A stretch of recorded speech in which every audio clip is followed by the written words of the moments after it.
Welcome back to the PulpMX Fantasy Show presented by Maxxis Tire. My name is Donnie, and this weekend it is Red Bud in Buchanan, Michigan. As always, 5 riders to pay attention to when making your picks, stats on the FFL, the weather report, weekend schedule, and a quick look at what my early team is. But also, as always, let's kick off the video talking about who is in and who is out this weekend. The week off has produced a lot of movement in both classes. The most notable, of course, is the return of Chase Sexton as well as Jason Anderson to the top of that 450 class to really dice things up.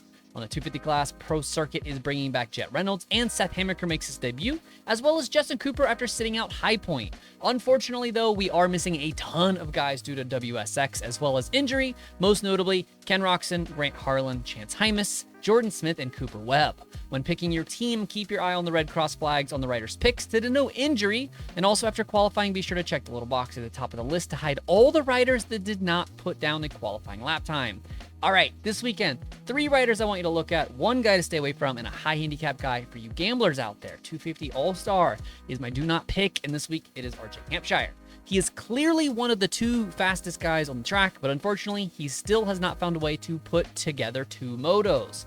Of the 8 this year, he has won twice, but has finished outside of the top 4 in all 6 of the others, meaning his 3 handicap just is not as good of a bargain as it seems.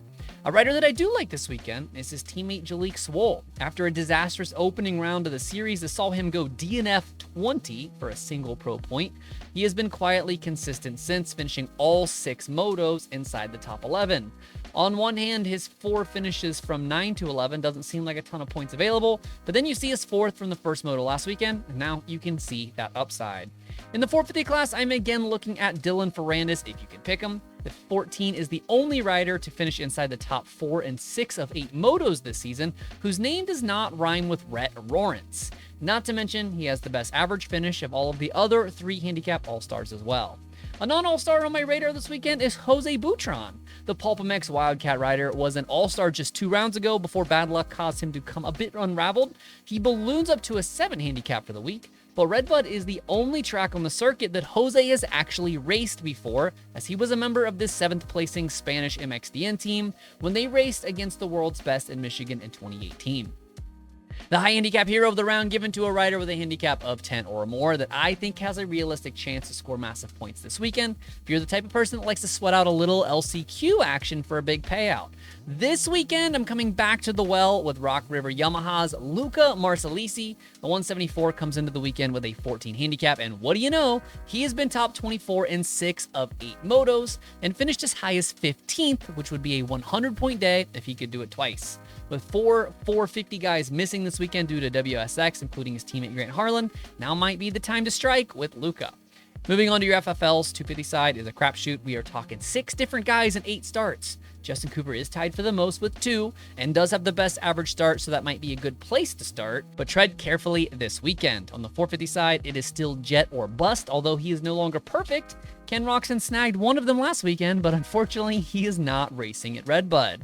We do have a little threat of weather this weekend as the clouds and rain could roll in early morning and maybe a little later in the race day, but they are isolated and scattered storms, so it's not something we should be too concerned about as far as the track is concerned. Another East Coast round brings that East Coast schedule with race day live for the early birds at 10 a.m. Eastern, 7 a.m. Pacific.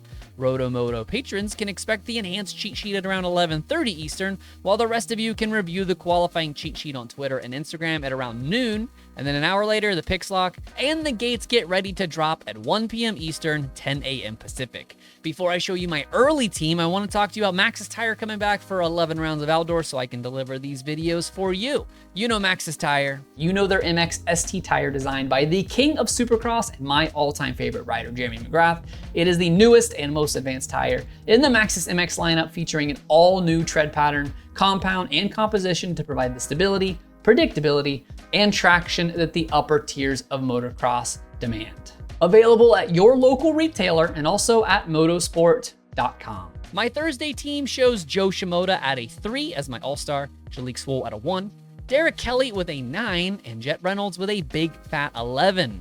450 side, I can't take the 14, so I have Plessinger at a 3, Jose Butron with a 7, Filthy Phil sporting a 7 as well, and Midwest hero Jeremy Hand with his 8 handicap. The highest championship league score at Redbud will take home an autographed Chance Hymas jersey.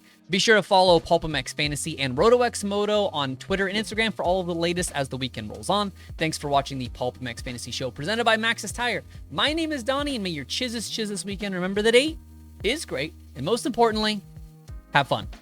Good luck, y'all.